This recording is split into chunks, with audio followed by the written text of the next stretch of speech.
بسم اللہ الرحمن الرحیم۔ صحیح بخاری حدیث نمبر 863 حضرت ابن عباس رضی اللہ تعالی عنہما سے روایت ہے کہ ان سے کسی آدمی نے دریافت کیا، آیا رسول اللہ صلی اللہ علیہ وسلم کے ہمراہ آپ کو کبھی باہر حاضر ہونے کا اتفاق ہوا؟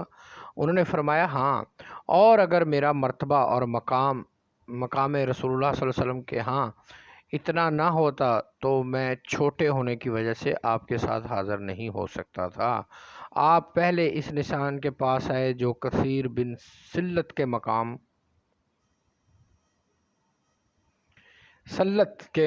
کثیر بن سلت کے مقام کے قریب ہے، وہاں آپ نے خطبہ دیا، پھر عورتوں کے پاس تشریف لائے، انہیں واعظ و نصیحت کی اور صدقہ و خیرات کرنے کا حکم دیا۔ چنانچہ کوئی عورت اپنے زیور کی طرف اپنے زیور کی طرف ہاتھ بڑھا کر اسے اتار کر حضرت بلال کی چادر میں ڈالنے لگی۔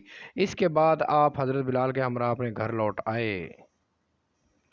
863 صحیح بخاری حدیث number 863 A man asked to Hazrat Abdullah bin Abbas radiyallahu ta'ala anhuma, have you ever presented yourself at Eid prayer with Allah's messenger? He replied, yes. And had it not been for my kinship position with the Prophet, it would not have been possible for me to do so, for he was too young. The Prophet went to the mark near the house of Kathir bin Asalt and delivered a khutbah, religious talk. Then went towards the women he advised and reminded them and asked them to give in charity.